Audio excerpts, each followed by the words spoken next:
So shall I ask you for your prediction or your speculation on who the VP pick will be for Donald Trump?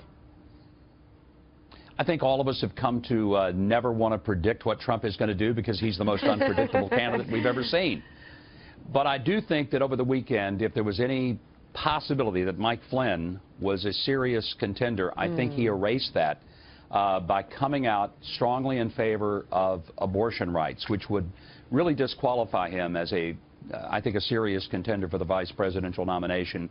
And the fact that he's been a Democrat doesn't help him. I don't think Republicans want to go and put somebody a heartbeat away from the White House who really hasn't united with the Republican Party. So I honestly think it may have been a case of a very calculated misdirection on the part of Trump to give a lot of people thought about Mike Flynn.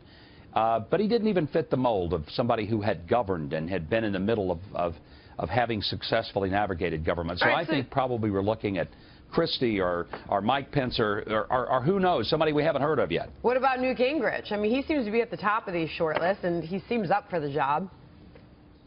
Sure. Look, Newt Gingrich would be great. Newt Gingrich could be the kind of guy you could put him on the field, and he could play anywhere. He could be Secretary of State. He could be Chief of Staff. He could be Vice President. There's really not anything that Newt couldn't do if asked to do it. And Mary Fallin, governor of Oklahoma, her name has been put out there. But I do, Governor, want to move on to Dallas, sparking concerns over animosity against the police and protests across the nation. How will that affect security at these conventions? Because we know there's going to be about 50,000 people convening on Cleveland. It's going to be an enormous task. Well, it is. These conventions have gotten to be so oppressive in terms of the security, most of which is necessary. But 4 years ago, quite frankly, Tampa was like a gulag. It was incredibly difficult just to maneuver, even if you had every kind of credential. Even on the night that I spoke and obviously had stage access, it took me over an hour just to get into the building. So I do think that it's going to be very frustrating to the delegates, and I hope that they work very hard to make this as easy as possible. I'm going to quickly tell you, you know who's done the best job of a convention of the ones I've been going to since 1992? New York City. You would think it would be the most difficult, but it was amazing. And in spite of all of the security risk, all of the potential issues that might have happened in New York, it was the smoothest, the most unbelievably, maybe just efficient way to conduct a convention in the middle of the busiest city on earth. You wonder if it's fair to compare. And it was after 9/11. And after 9/11. I mean, the protests that are expected, the security measures that are going to have to be taken, unprecedented, wouldn't you say, Governor? Well, certainly they're going to be unprecedented, and they need to be. They have to be. But I think there's got to be some balance between, you know, making sure that the people who have paid an enormous amount of money to go as delegates, that the people who have every legitimate right to be there are not going to be so overly inconvenienced that they regret that they had to make it. Governor Huckabee, good morning, this is Morgan. Are you surprised that Governor Kasich, this is his home state, that he's not even planning on coming to the convention, nor is he endorsing Trump?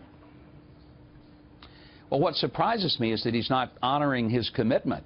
Look, every one of us was asked in the very first Fox News debate in August of last year, would we support the eventual nominee? And we all said we would, except Trump, who later in a few weeks came back and said he would. So the question is not, is he going to go? It's the bigger question is, why did you say you were going to do something and now you're not? And I think he owes the Republicans an explanation for that. Governor, hi, James Freeman here with the Wall Street Journal. Wanted to ask you, we've been speculating about Donald Trump's potential VP pick this morning, and I'm wondering if first if you could tell us sort of what you think he ought to do, what he can achieve here, because you look at history, generally the vice presidential pick doesn't really drive voters' decisions, but this is a different year maybe. He is not a guy with political experience. What do you think it matters more this year than other years, and what do you think he needs to achieve with the pick?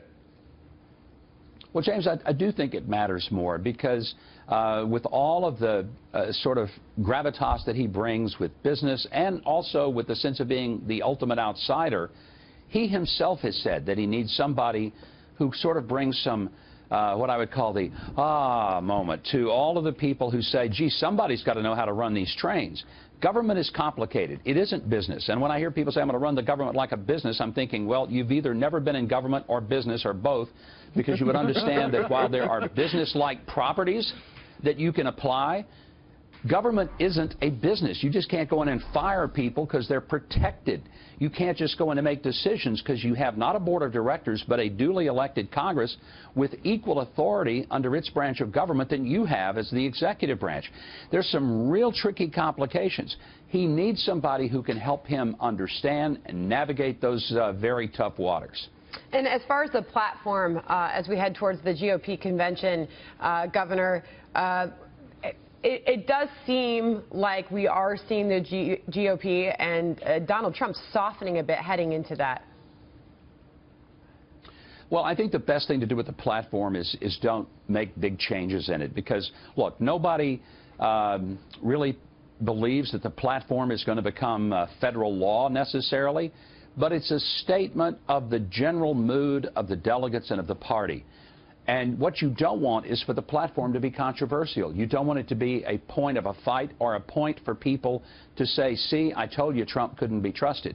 So the smart play for Trump is to just make sure that there's no big change in the platform, that the party doesn't steer in a very dramatically different direction, particularly on hot issues like the sanctity of life and marriage, things that could completely chill the base of the party, the values voters, that without he can't be elected. So if Mitt Romney had 4% more of the faith voters, he would be president today. I mean, that's just a fact. So Xerox the platform from 4 years ago, Governor Huckabee, is what you're saying?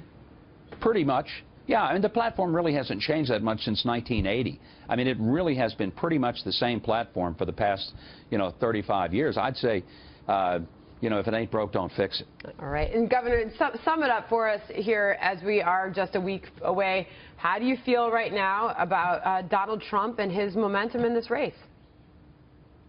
Well, I still think he has an incredible opportunity to win the White House. I truly believe that the recent events of Hillary Clinton's email disaster, despite the fact that James Comey gave her a get-out-of-jail-free card on the Monopoly board, I still think it pointed out that she's a habitual liar, that she broke laws, that she violated every security clearance.